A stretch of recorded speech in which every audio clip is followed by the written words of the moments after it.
रोम ये सिर्फ एक शहर का नाम नहीं है। ये एक ऐसी कहानी है जो 2000 साल तक चली। सोचिए, एक छोटा सा शहर देखते ही देखते दुनिया का सबसे ताकतवर साम्राज्य बन गया।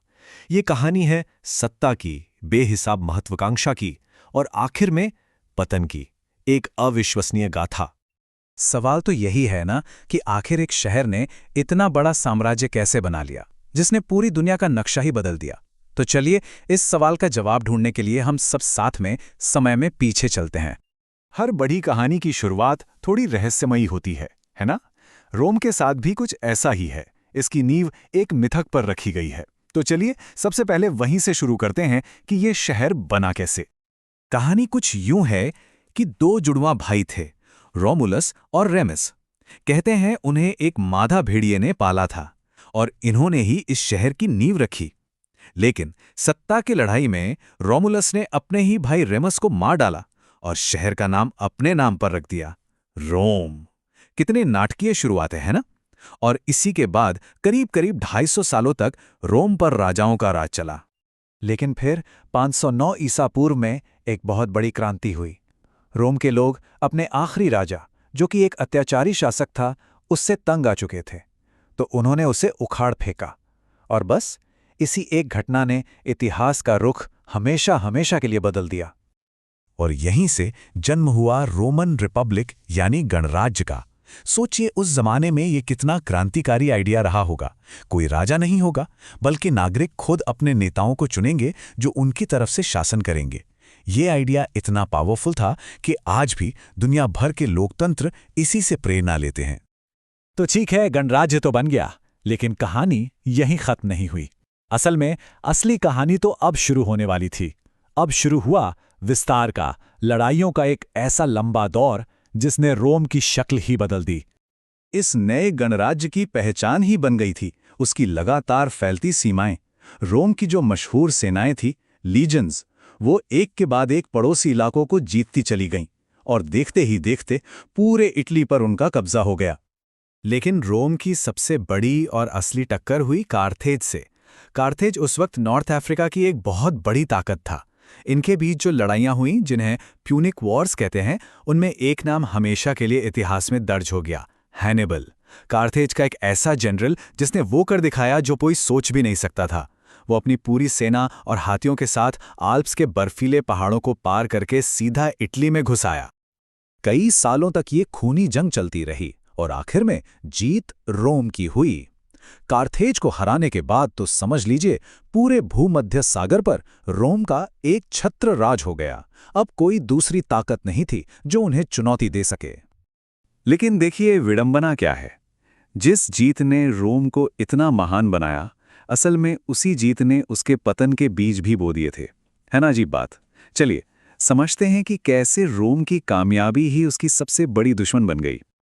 हुआ ये कि ये एक तरह की चेन रिएक्शन थी। सबसे पहले लड़ाइयों से जो बेहिसाब दौलत आई, वो कुछ अमीर लोगों के पास जमा हो गई। इससे समाज में अमीर और गरीब के बीच की खाई बहुत बढ़ गई।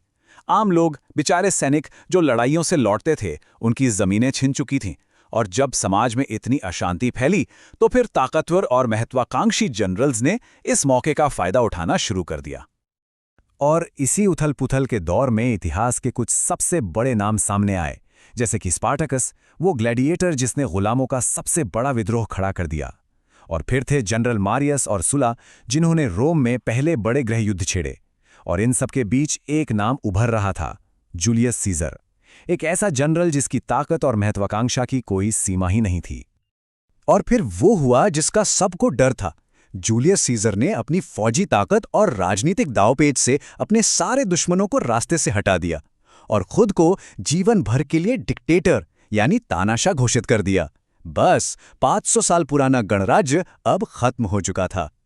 सीजर की इस बेहिसाब ताकत को देखकर सीनेट के सदस्य घबरा गए। उन्हें लगा कि ये तो राजशाही वापस ला रहा है। तो 44 ईसा पूर्व में कुछ सीनेटरों ने मिलकर सीजर की हत्या कर दी। उनकी उम्मीद थी कि इससे गणराज्य वापस आ जाएगा, लेकिन हुआ ठीक इसका उल्टा। उन्होंने अनजाने में रोम को और भी बड़े संकट में डाल दिया था। सीजर की मौत से गणराज्य तो वापस नहीं आया, बल्कि एक और खूनी गृह युद्ध शुरू हो गया। अब सवाल यह था कि इस तबाही की राख से क्या निकलेगा? क्या एक नया गणराज्य बनेगा या फिर कुछ और ही होने वाला था? इस लड़ाई के बाद सीजर का गोद लिया हुआ बेटा ऑक्टेवियन सबसे ताकतवर बनकर उभरा। वो बहुत चालाक था।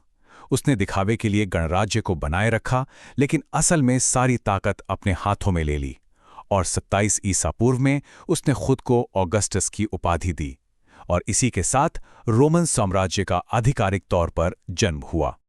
ऑगस्टस के आने के साथ ही पैक्स रोमाना का दौर शुरू हुआ, जिसका मतलब है रोमन शांति। ये एक सुनहरा दौर था जो करीब 200 साल तक चला। इस दौरान पूरे साम्राज्य में गजब की शांति, स्थिरता और खुशहाली थी। व्यापार, कला, आर्किटेक्चर सब कुछ अपने चरम पे था। और इस सुनहरे दौर की निशानियां आज भी खड़ी हैं, जैसे रोम का वो विशाल कोलोसियम जहां 50,000 लोग एक साथ बैठकर ग्लैडिएटर्स की लड़ाइयां देखते थे, या फिर ब्रिटेन में बनी हेड्रियन की दीवार जो साम्राज्य की उत्तरी सीमा थी। ये सब रोमन ताकत और उनकी इंजीनियरिंग का जीता जागता सबूत हैं। लेकिन कहते हैं ना, हर चमकती चीज का अंत होता है। इतिहास का भी यही नियम है, जो जितना ऊपर जाता है उसे नीचे भी आना पड़ता है। तो अपने चरम पर पहुंचने के बाद अब रोम के लंबे और दर्दनाक पतन की शुरुआत होने वाली थी। पतन के कई कारण थे, लेकिन सबसे बड़ा कारण था खुद साम्राज्य का विशाल आकार। ये इतना ज्यादा फैल चुका था, इतना बड़ा हो गया था कि अब एक राजधानी से एक सम्राट के लिए इसे संभालना नामुमकिन सा हो गया था। तो इस मुश्किल से निपटने के लिए एक रास्ता निकाला गया।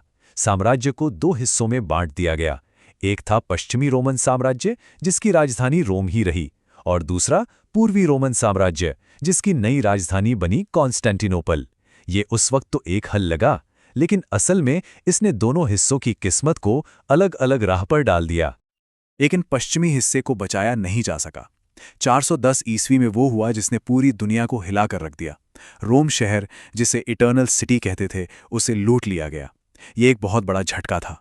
और फिर आखिर में 476 ईस्वी में आखिरी पश्चिमी रोमन सम्राट को भी गद्दी से हटा दिया गया, और इसी के साथ प्राचीन रोम का अंत हो गया। लेकिन रुकिए, कहानी अभी खत्म नहीं हुई है। एक तरफ जहां पश्चिम का साम्राज्य ढह गया, वहीं पूर्वी रोमन साम्राज्य, जिसे बाद में बिज़ेंटियन साम्राज्य के नाम से जाना गया, वो अगले 1000 साल तक फलता फूलता रहा। तो सवाल यह है कि क्या रोमन साम्राज्य वाकई खत्म हो गया? हाँ, एक राजनीतिक ताकत के तौर पर वो नहीं रहा, लेकिन उसकी छाप वो आज भी हमारे साथ है। हमारे कानूनों में, हमारी भाषाओं में, हमारे आर्किटेक्चर में, हर जगह रोम की विरासत जिंदा है।